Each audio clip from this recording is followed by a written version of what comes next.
Hey everyone, Steve Grogan here, founder of Geek Wing Chun. Today's video is a book review of Wing Chun Gung Fu, Explosive Art of Close Range Combat, Volume 1 by Randy Williams. Usually we have training tips here to help you get better at Wing Chun even if you can't make it to class much. So if you'd rather see something like that, hit the subscribe button and the bell icon. You'll be notified when it's out. But I like to review books and instructional videos because I figure they can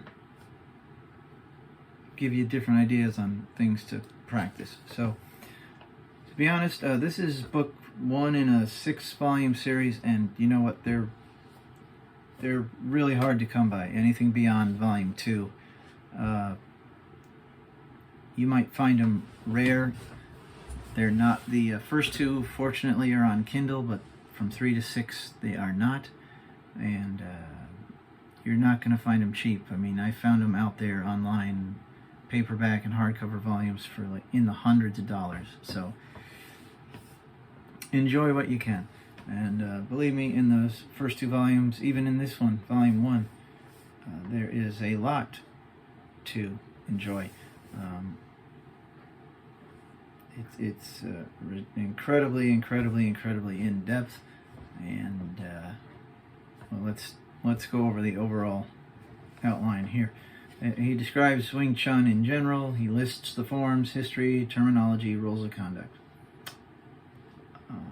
Goes into E.G. Kim Young Ma, a super in-depth overview where he shows all the triangles and pyramids that are inherent in this stance. You know, there's your the way your feet come out from your heels up to your waist is a triangle, with the bottom part obviously going from one heel to the next, and then from the shoulders down to the waist is another triangle.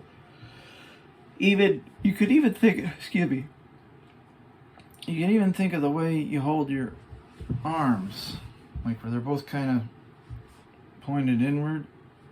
So from the elbow out to here, another triangle, with the bottom part of the triangle being from one elbow to the other. And just really in-depth stuff. Then he goes into interpretations of Silam Tao, where he again contains many principles and ideas that can be used individually in limitless extrapolations, or can be combined to create quote-unquote new techniques. Goes into what Silam Tao or little idea could mean, like, for example, diminish thought in the mind, do less thinking as you advance. One small idea can overcome big ideas, aka distractions. Pictures of each motion with highly detailed descriptions follow. And then when he's done, he lists all the main points of Silam Tao. He goes into the 3 families of blocking: Bong, Tan, and Fook, with Bong using the outside edge of the forearm. Tan uses the thumb side. Fook Sao family uses the fingers or the palm to control.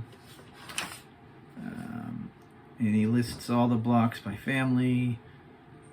And then he goes into the punch. And by this point is when I really started to notice that, as is too often the case with many Kindle books, the pictures and the captions that describe them are nowhere near each other. You'll have the picture here on screen number 1, and then on screen 5 you'll have the caption that was for that picture, and it's really sucks. But if you can't afford $100 for these rare paperback versions, then you're going to have to deal with what you can get.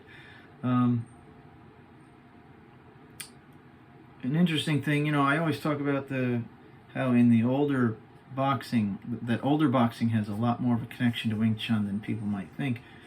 He describes an experiment where you fall against a wall in the punch position, and you support your weight with the punch, and try every angle of rotation of your fist, feeling for the proper bone alignment.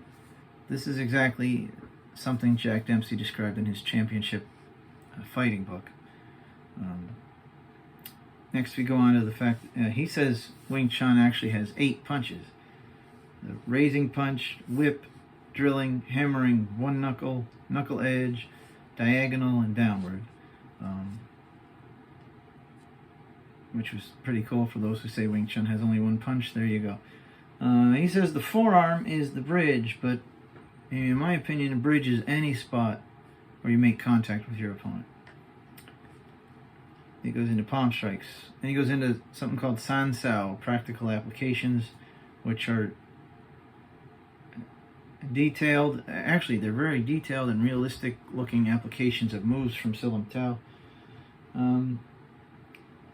We go on to centerline theory, including other concepts like mother line, self-center line plane, horizontal elbow level mother line, and defense pyramids, cutting angle, centerline advantage, yada yada yada.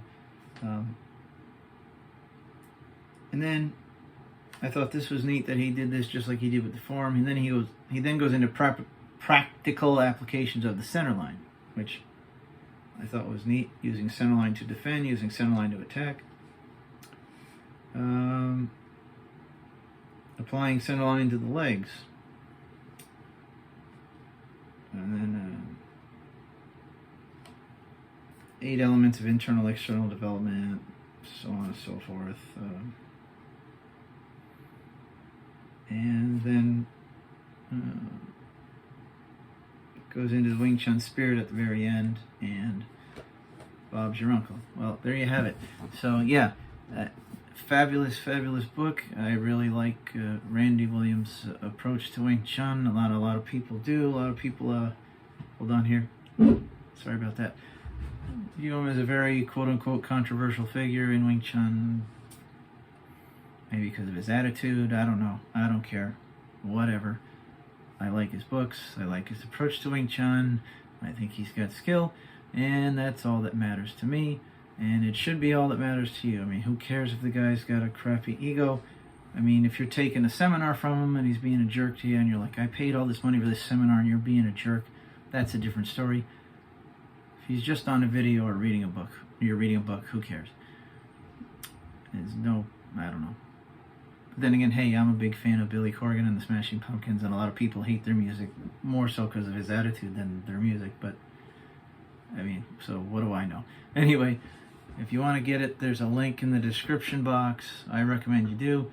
It is an affiliate link, but I wouldn't recommend you buy it unless I really thought it was worth your time. Okay, so there you have it. Thanks for watching. Hit the subscribe and the bell icon. I'll see you in the next video.